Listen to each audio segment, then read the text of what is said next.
नमस्कार। आस्था family life में आप सबका स्वागत है। आज हम हरितालिका व्रत की पूजा विधि, पूजा सामग्री, उसमें क्या क्या सामान लगते हैं, पूजा के दिन, पूजा के पहले तैयारी और पूजा कैसे करते हैं, इसके संबंध में मैं आप सबको बताऊंगी कि हम लोग कैसे पूजा करते हैं अपने घर में। और लगभग यही तैयारी सब कोई करते हैं। अंचल विशेष के अनुसार से कुछ परिवर्तन हो जाता है, स्टेट के अनुसार भी। कोई प्रदेश में दूसरे प्रकार की पूजा करते हैं, कोई प्रदेश में दूसरे, पर लगभग यही सब जो मैं बताऊंगी यही सब रहता है। कुछ अंतर होगा पूजा की तैयारी विधि में, पूजन की विधि में, बाकी सब वही रहेगा। लीजिए तो मैं सब तैयारी को आपको बतलाती हूँ। पूजा कैसे करते हैं, पूजा की शुरुआत कैसे करते हैं, और व्रत की शुरुआत कैसे करते हैं, और व्रत तोड़ते तक का नियम बताती हूँ मैं। हरितालिका व्रत के पहले दिन शाम से ही सात्विक रूप से इस व्रत की शुरुआत की जाती है। सबसे पहले घर को पूरा साफ सफाई करते हैं। भगवान आरती और जितने भगवान के बर्तन हैं सबके साफ सफाई करते हैं। हरितालिका व्रत की पहले रात्रि करेले की सब्जी और खीरा खाकर उपवास का शुरुआत करते हैं। खाना में रात को खीरा खाते हैं और करेले की सब्जी, मेरे पास करेला नहीं है तो नहीं डाली हूँ, और करेले की सब्जी जरूरी रहता है हमारे छत्तीसगढ़ में, और खीरा, ये दोनों को खाकर रात्रि में खाते हैं 12 बजे से पहले। और उसके बाद व्रत शुरू होता है। और 12 बजे के बाद इस व्रत में पानी भी नहीं पिया जाता, निर्जला व्रत है। ये व्रत जो है निर्जला है, बिना पानी के इस व्रत को रखते हैं सुहागिन औरतें। इस सुहाग की रक्षा के लिए है ये, इसलिए इसको लगभग सभी महिलाएं, स्त्रियां इस बात को मानती हैं। और अगर कोई बीमार है, गर्भवती महिला है, तो उसके लिए नियम शिथिल भी हो जाता है। वो पानी पी सकती हैं चाहे तो बीच में, और दूध भी ले सकती हैं। समय अनुसार उनको करना चाहिए। सुबह जब होता है तो हमारे छत्तीसगढ़ में एक चिटचिटा का पेड़ होता है। मेरे घर के आसपास उपलब्ध नहीं तो मैं नहीं दिखाई, पर वो चिटचिटा के पेड़ की डाली के छोटा सा लाकर उसका दातन करते हैं सुबह, और व्रत की शुरुआत कर देते हैं सुबह से। फिर नहा धोकर नया कपड़ा पहनते हैं। साफ सुथरा सुहागिन औरतें अच्छे से 16 श्रृंगार सुबह से ही कर लेती हैं और इस व्रत की शुरुआत करती हैं। इसके लिए सबसे पहले हम कलश तैयार करेंगे। कलश तैयार करने के लिए मौली धागा को हम इस कलश में, इसको पानी से आधा से ज़्यादा भर देंगे और 7 बार धागा को इसमें बांधेंगे।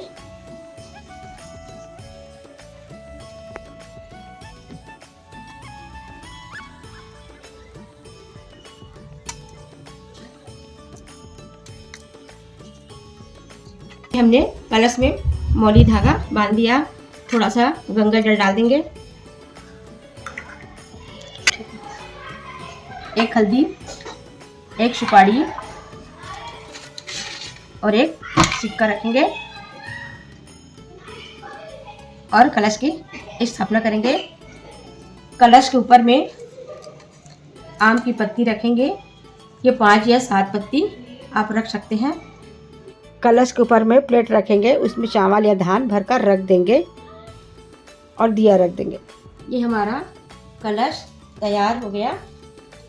अब हम गौरी गणपति बनाएंगे। इसके लिए हमने 2 सुपारी को लिया है।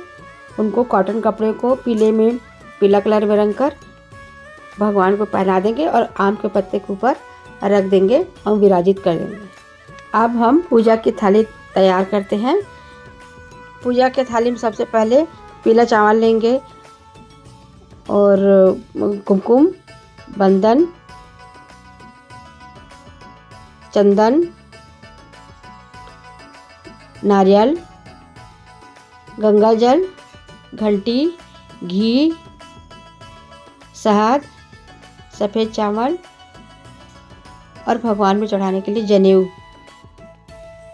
अगरबत्ती लेंगे, मौली धागा लेंगे, फल लेंगे, घर में जो भी फल है, ऋतु फल जो भी जितना भी ले सकते हैं। पूजा का फूल लेंगे, आग, धतूरा, बेलपत्ती, धूप। गौरी माँ में चढ़ाने के लिए नया वस्त्र है, चूड़ियाँ सुहाग की, आलता, बिंदी, मेहंदी, सिंदूर, जो भी आपकी इच्छा हो 16 श्रृंगार में से जो जो भी आपको चढ़ाना है चढ़ा सकते हैं श्रद्धा अनुसार। सबसे मुख्य है हमारे भगवान जी, ये रेत से हम बनाएंगे। रेत ले आइएगा साफ जगह से, उसको धोने के बाद उसको इस तरीक़ा से लिंग बनाना है। इसी लिंग का पूजा होगा। भगवान जी को कहीं कहीं मिट्टी से भी बनाते हैं, गणपति जी को, गौरी माँ को और शिवलिंग सबको मिट्टी से भी बनाते हैं, परंतु हमारे छत्तीसगढ़ में हम लोग बालू से ही बनाते हैं। ऐसे व्रत में है कि जब पार्वती माँ उनकी सखियाँ हर के लिए गई थी जंगल की ओर, वो शिव को पाना चाहती थी। शिव जी को, राजा हिमांचल की पुत्री थी, शिव जी को पाना चाहती थी पति के रूप में। उनकी शादी लग रही थी भगवान विष्णु से, परंतु उनकी मर्जी तो उनका तो मर्जी नहीं था भगवान विष्णु से शादी करने का। वो तो भगवान शिव से शादी करना चाहती थी। इसके लिए वो बहुत पूजा व्रत वगैरह करती थी। अब उनको पता चलता है कि उनके माता पिता उनकी शादी विष्णु जी से कर रहे हैं, उनके साथ लगा रहे हैं, तो वो क्या करती हैं, अपनी सखियों की ये बात बताती है। तो उनकी सखियाँ उनको घर से हर के जंगल की ओर ले जाती हैं। इसीलिए इस व्रत का नाम हरितालिका है। और जंगल में ले जाकर सघन वन में जाते हैं और वहाँ सारी सखियाँ और माँ पार्वती मिलकर शिव जी को प्रसन्न करने के लिए घोर तपस्या करती हैं। घोर तपस्या से शिव जी प्रसन्न होते हैं और पार्वती माँ को आशीर्वाद देते हैं और पत्नी के रूप में स्वीकार करते हैं। तभी से ये पूजा हरितालिका व्रत सब सुहागिन महिलाएं करती हैं और सबकी मनोकामना रहती है कि हाँ, जैसे पार्वती माँ का सुहाग अजर अमर है, तो हमारा भी वैसा ही, हम भी हमेशा सुहागिन रहें। और ये इसी कामना के साथ ये व्रत को विधि विधान पूर्वक करते हैं। तो पार्वती माँ वहाँ पर वन में यही शिवलिंग बनाई थी, इसका बालू का शिवलिंग बनाकर उन्होंने पूजा किया था और उनको भगवान शिव मिले थे। तो उन्हीं के जैसे हम लोग भी शिव भगवान की ऐसे शिव जी का लिंग बनाते हैं और उनका पूजा करते हैं। तो इसको हम फुलेरा जो बना है उसके नीचे रख देंगे। और इसके लिए हमने इस प्रकार से फुलेरा बनाया है। आप इनको और फूलों से भी सजा सकते हैं। फुलेरा को बहुत सारे फूलों से सजा सकते हैं। आपको हम लोग को दिखाना है करके, पूजा विधि में दिखाना है करके इतना ही सजाए हैं। इसको पूरे तरफ चारों तरफ से फूलों की लड़ी से सजाते हैं, पूरा ऊपर तक से। आप और बहुत अच्छे से इसकी सजावट कर सकते हैं। भगवान शिव पार्वती उनके पूरे परिवार की तस्वीर भी रखेंगे सामने, जिसमें गणपति जी हैं, कार्तिकेय जी भी हैं और पूरे परिवार के साथ यहाँ पर भगवान शंकर है। तो उनका हम पूरा गाजे बाजे आरती के साथ बहुत धूमधाम से पूजा को करेंगे। रात में ये पूजा कई लोग 4 प्रहर के करते हैं, रात्रि के 4 प्रहर, तो चारों प्रहर में इसकी पूजा होती है।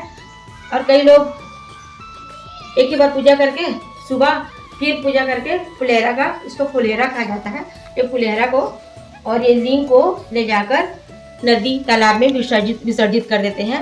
ये सब फूल, सब जितने भी पूजा की सामग्रियाँ हैं और जो भगवान में चढ़े होते हैं वो सब का विसर्जन करते हैं।